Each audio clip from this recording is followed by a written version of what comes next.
Welcome back to our channel. Gene Kelly pushed a 19-year-old dancer so hard during rehearsals in 1952 that she passed out from exhaustion and sobbed beneath a piano. That was only the start, though. The horrible reality is finally being revealed by his former co-stars. His stunning behavior, vicious mind games, and unscripted French kisses caused Hollywood's biggest actors to decline to collaborate with him again. This is the actual Gene Kelly that they have been reluctant to discuss. He was the third of 5 children born on August 23, 1912, into a vibrant Irish-American family. James, his father, sold phonographs. Both theater and music were very important to his mother, Harriet. All of her children learned to sing and dance because she thought that the arts were equally as essential as academics. The concept didn't sit well with Gene. His favorite sports were gymnastics and baseball. He was embarrassed to dance.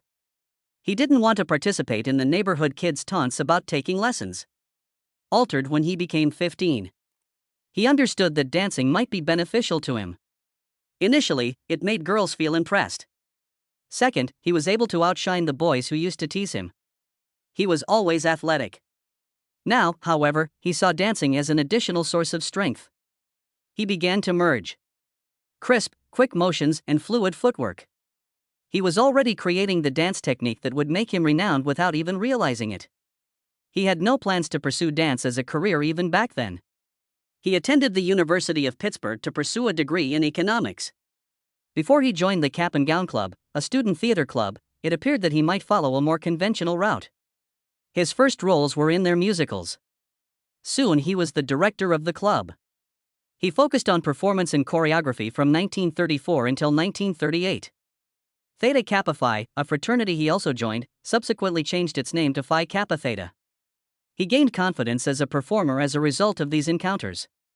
His family also started a dancing studio in the Squirrel Hill area of Pittsburgh around the same time. They dubbed it the Dance's Gene Kelly Studio. Gene managed corporate operations and taught students as part of its functioning.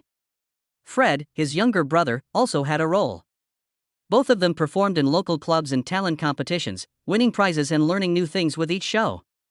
He gained skills in audience connection, spontaneous adaptation, and making every move seem effortless. He had more in mind by 1937. Although it was fulfilling, teaching wasn't enough. He desired to be on stage as opposed to merely in the background. That year, he took a risky move. After packing, he departed Pittsburgh for New York City. Broadway was standing by. Gene Kelly began his career as a star with a minor but significant role. In Cole Porter's musical comedy Leave It to Me, he debuted on Broadway in 1938. Kelly portrayed a secretary in the show's opening at the Imperial Theater. It wasn't a major role, but it gave him a Broadway debut. The performance was dominated by Mary Martin, whose song My Heart Belongs to Daddy took center stage. Kelly was given the opportunity to participate in the show by Robert Alton, a choreographer who had observed him dancing and teaching in Pittsburgh. When Alton spotted talent, he recognized it. It was his first genuine break, helping Kelly earn the gig. The initial role opened up further opportunities. Back in 1939, Katharine Cornell produced the musical review One for the Money, in which Kelly appeared. He was able to demonstrate his abilities more freely with this show.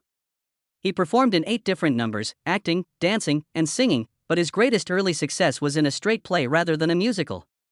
He starred in William Saroyan's drama, The Time of Your Life, which won the Pulitzer Prize. This was a different role. As few performers were doing so at the time, it enabled Kelly to choreograph his own routines. Learning steps wasn't the only thing involved. His movements complemented the narrative. For years, Kelly had been prepared for these occasions. James and Harriet, his parents, supported his passion for dancing. Despite his reluctance, his mother insisted that he learn ballet. Even a dance studio was established in Pittsburgh by his family. Kelly had a training space in that studio. Teach and develop his own approach. He joined a student theater company called the Cap and Gown Club while he was a student at the University of Pittsburgh. He was the director and performer of unique musicals from 1934 until 1938. He developed a greater awareness of the storytelling potential of movement as a result of these encounters. Richard Rodgers and Lawrence Hart's musical Pal Joey, which debuted on Broadway in 1940, gave him his big break. Kelly portrayed charming and ambitious nightclub performer Joey Evans. The production debuted on Christmas Day at the Ethel Barrymore Theatre before relocating to the St. James Theatre. For a Broadway production at the time, its 374 performances was a long run. One aspect of Kelly's performance stood out among the divided reviews. Initially, viewers were unsure of their feelings toward his persona. Joey was not your average musical hero. He had defects and was self-centered. The audience, however, identified with Kelly as he sang and danced. Even though the character was slightly more mature, he managed to make Joey appealing. Kelly's entire life altered because of this role. He wasn't merely doing something someone else had done for the first time. His own performance was being shaped. In contrast to other musical leads, Joey Evans was unique. He was not polished, flawless. Kelly was able to dance, however, he felt most comfortable because of this. He moved with vigor and strength. He had no desire to emulate Fred Astaire's style. He was in the process of developing something fresh, something real and grounded. Hollywood took note. After seeing his friend Joey, Louis B. Mayer of MGM asked Kelly to be in the film. Kelly was first unsure. He wasn't in a rush to depart because he adored Broadway. Then an offer came from David O. Selznick. Kelly was exempt from the screen test, unlike most actors. Hollywood possessed that special quality in him. His choice was made by October 1941. His destination was Hollywood. He choreographed the Broadway musical Best Foot Forward as his final endeavor before departing. This was another opportunity for him to demonstrate his abilities behind the scenes. He was not only an actor when he got to Hollywood, he was also a visionary dancer and choreographer. Kelly stood out for his style of dancing. For him, it was more than a set of actions. He thought that movement should be organic, a continuation of daily life. He made a seamless transition between tap, ballet, and modern dance. Dance for the common man, he said. In his performances, he hoped that viewers would recognize themselves. His entire approach was influenced by that concept. He had more in mind than just dancing. He desired to use movement to tell tales. Musicals would never be the same after that. He would carry that idea to Hollywood and produce some of the most iconic scenes in movie history in the ensuing years. In 1942, Gene Kelly made his Hollywood debut in the film For Me and My Gal. He had never appeared before a motion picture camera before, and he was matched with Judy Garland, who was already well known. While it was a significant milestone for Kelly, the journey wasn't without its challenges.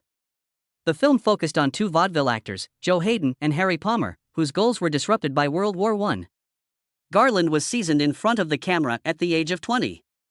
Kelly, who had never acted in a movie before, subsequently said that Garland had helped him get used to the role. She helped him overcome the difficulties of acting in films, which was quite different from acting on stage. Critics lauded Kelly's on-screen persona, and the movie became a success. For Garland, it was also a watershed, as she assumed increasingly responsible duties. Despite his talent, Kelly's rise to fame wasn't quick. He struggled to find the perfect roles after For Me and My Gal. He was cast by studios in minor motion pictures, such as 1943's Pilot No. 5. In the World War II drama, Kelly portrayed a German spy. He had the opportunity to demonstrate that he was capable of more than simply singing and dancing, which was a significant departure from musicals. Although the movie enhanced his experience, it had no lasting effect. In 1944, he continued to play a variety of parts, including one in the gloomy drama Christmas Holiday. Although they weren't huge hits, these movies aided in his acting development. Then a discovery was made. He was lent by MGM to Columbia Pictures for the Rita Hayworth musical Covergirl that same year. This movie altered everything. Kelly was able to showcase his talents with the success of Covergirl. In one of the movie's most well-known scenes, he created a dance with his own reflection. He liked storytelling like this, where movement was used to naturally convey feelings. Hayworth played a chorus girl named Rusty Parker, who went on to become a well-known cover model. Kelly played a struggling nightclub owner and her boyfriend, Danny McGuire. Their relationship was flawless, and the movie made Kelly more than simply a budding celebrity. He was prepared for even greater things by 1945. In that year, he co-starred with Frank Sinatra in the musical comedy Anchors Away. Kelly dances with Jerry the Mouse from Tom and Jerry in a groundbreaking dance routine that made the movie famous. Initially, Mickey Mouse was to be utilized, but Walt Disney declined. When Kelly pressed forward, the scene was made by MGM animators Joseph Barbera and William Hanna. Combining live action and animation in a way that had never been done before was a tremendous accomplishment. The movie follows Clarence Doolittle and Joe Brady, two sailors, as they spend 4 days on shore leave in Hollywood. They went out to help a small child and his aunt, who was a budding singer, get an audition. It was one of the era's most memorable movies thanks to its music and animation. 5 Academy Awards and 1 for Best Score were among its nominations. More significantly, Kelly and Sinatra established a long-lasting collaboration with Anchors Away. In the 1949 films Take Me Out to the Ballgame and On the Town, they collaborated once more. Kelly had evolved from a potential talent at that point. Even though he was only starting out, he was already one of the biggest stars in Hollywood. Boundaries were constantly being pushed by Gene Kelly. He portrayed Seraphine, a traveling entertainer who poses as a dreaded pirate in order to win over a woman, played by Judy Garland, in the 1948 film The Pirate. The musical was unlike anything MGM had ever produced. The Vincente Minnelli-directed movie was brash, ostentatious, and full of spectacular dance scenes. Kelly was at the heart of it all, fusing humor with vigorous dance. On June 10, 1948, the movie was released, but it didn't do well. Slightly under $3 million at the box office, despite costing $1 million to produce. Some viewers thought it was excessive. But as time went on, the movie gained a devoted fan base. The extravagant staging, the distinctive choreography, and Kelly's enthusiasm made it one of his most intriguing endeavors. His next major move was working with Stanley Donen on the Town, 1949. 3 sailors in New York City on a 24-hour leave were the subject of this musical. Actual sights. While most musicals were shot solely on studio settings, Kelly and Donen decided to take their cameras into the streets of New York.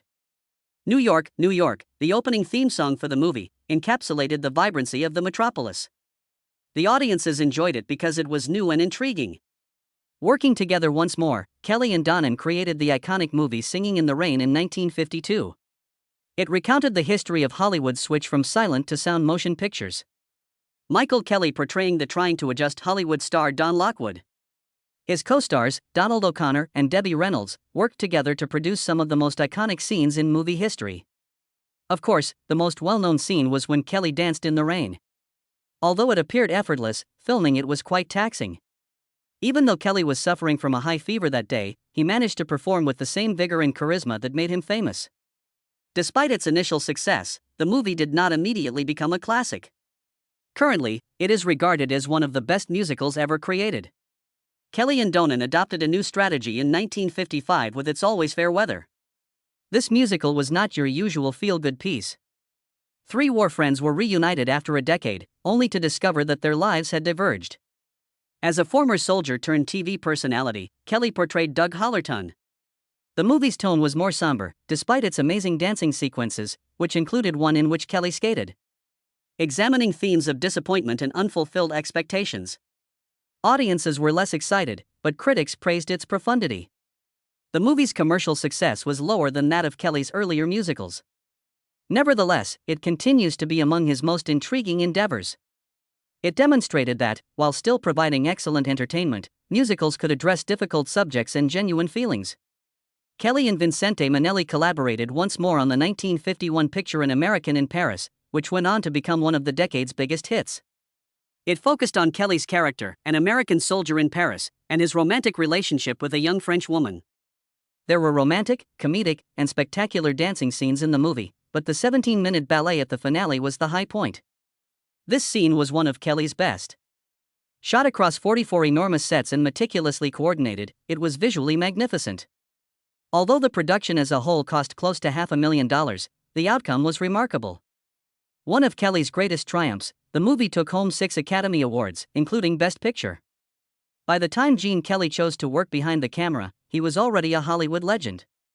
After dancing his way into history, he gained newfound authority over a film's overall vision as a director. His career changed at a period when musicals were starting to lose their hegemony. Kelly, however, was not one to back away from a fight. By taking on projects that put his abilities to the test in novel ways, he demonstrated that he was more than just a performer. Was a storyteller. Walter Matthau and Robert Morse starred in the fast-paced comedy A Guide for the Married Man, which Kelly directed in 1967. Despite being a comedy, the film tackled topics of infidelity, seduction, and the challenging world of marriage. The plot revolved around Paul Manning, a spouse who thought about cheating after witnessing his friend do it so easily. The movie toyed with the idea in a playful way, But he never really followed through. Quick cuts and witty visual jokes kept viewers interested. Additionally, a lengthy list of appearances added to the entertainment value of the movie. The appearances of Jane Mansfield, Lucille Ball, and Jack Benny increased the star power. The movie made substantially over its budget, making it a financial success. For Kelly, this victory was significant. This movie restored his reputation as a director after his career had stalled. Kelly took on something far more significant 2 years later. Hi There, Dolly was a Broadway success, make a huge musical extravaganza out of it. In the movie, Barbra Streisand played the tenacious matchmaker Dolly Levi. She targeted a sour millionaire, played by Walter Matthau, and a teenage Michael Crawford played a store clerk who was in love. There was even a performance of the title song by the renowned Louis Armstrong. Although Kelly was skilled at managing musicals, Hello Dolly was exceptional. Huge crowds attended the dance routines, the stages were massive, and the costumes were lavish. It has to be flawless in every way. Kelly managed it all thanks to his background in choreography. In order to prevent the movie from feeling like a collection of disparate performances, the large musical numbers merged in perfect harmony with the narrative. The choice of Streisand was among the most talked about aspects of the movie. She was far younger than the Broadway Dolly at the time, having only reached the age of 26. Despite the opinions of some detractors, Kelly had faith in her. He collaborated closely with her throughout filming, assisting her in bringing charm and vitality to the part. First reviews. In addition to receiving several nominations, including Best Picture, the movie went on to win 3 Academy Awards. It developed into one of the most popular musicals of its time. Despite the decline of traditional musicals in Hollywood, Kelly continued to find creative ways to revive the genre. He joined the That's Entertainment documentary film series in the 1970s, which honored vintage MGM musicals. The show included snippets from classic movies like Meet Me in St. Louis and in Paris. Kelly contributed behind-the-scenes anecdotes in addition to hosting and narrating portions of these movies. Because of his involvement, the series gained credibility and became popular with fans of vintage Hollywood. Gene Kelly was meticulous. He demanded a fantastic performance, not merely wanted one. Each step had to be perfect, every action had to be precise, and each scene had to be better than the last. He frequently pushed his co-stars to the edge of their endurance, sometimes to the breaking point. Filming Singin' in the Rain taught Debbie Reynolds this lesson the hard way. Even though she had virtually no dance experience and was only 19, Kelly expected her to be as skilled as him. They practiced for 15 hours. The daily routines were exhausting.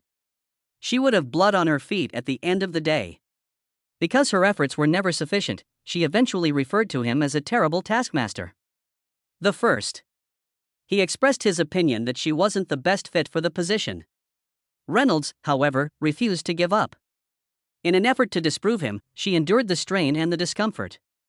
She would practice behind closed doors even after long rehearsal sessions, occasionally sobbing from weariness beneath a piano. She acknowledged years later that surviving Kelly's instruction was more difficult than giving birth. But it wasn't only physical challenges. They transformed it into a passionate French kiss for their first on-screen kiss. She was surprised. She was already under a lot of pressure because this was her first big part, but Kelly stole the show. He served as co-director as well. It was the only thing she could do. She was hardly the only actress who found him difficult to work with. Actress and former swimmer Esther Williams had a terrible time working with Kelly on Take Me Out to the Ballgame. Because of his insecurities about her height, he was always trying to make their dance routines look good. He paid extraordinary attention to details. She later claimed to have felt like a prop for his act. Instead of being treated as an equal, Kelly's quest for power extended beyond the film industry. When he did something, he was competitive. A simple game of volleyball turned into a fight. Because of his intense play, he once shattered his ankle in a game. Enjoyment was not the only goal. He had to prevail. It was difficult to be around him, yet that same determination made him a pioneer in Hollywood musicals. Hello, Dolly, he directed. Tensions were very severe between him and Barbra Streisand in 1969. Although she had never filmed before, she didn't hesitate to express her opinions. She described an instance in which Kelly was particularly unforgiving of a female dancer in her memoir. He brushed off her concerns when she called him out. He had always required his dancers to undergo rigorous training, which he felt was essential. Things were made worse by the film's other star, Walter Matthau. Having no tolerance for Streisand, he publicly disparaged her. She had good ideas, but he always resisted her voice. One debate became so heated that he asked why she was involved in the movie at all. It was impossible to overlook the animosity on set. In spite of everything, Hi Dolly turned as a success. Although Streisand received an Academy Award, the event left her feeling traumatized. She had to struggle merely to be heard in Hollywood, which was still a man's domain. He was given full credit by Columbia Pictures for CoverGirl, which had never been done before. Although the outcome was revolutionary, his unyielding style made cooperation challenging. His collaboration with Stanley Donen demonstrated the complexity of his work. Kelly was initially viewed by Donen as a mentor. They created timeless songs together, such as Singing in the Rain, but their relationship deteriorated as Donen gained self-assurance. Kelly found it difficult to relinquish creative power, and their partnership ultimately came to an end. There was another side to Kelly, despite his efforts to push himself and everyone around him. Despite his self-assurance, he harbored fears. He was aware that he was a fantastic dancer. He wasn't always confident in his acting abilities, either. He desired to be regarded seriously. However, he harbored concerns. This was witnessed by some of his co-stars.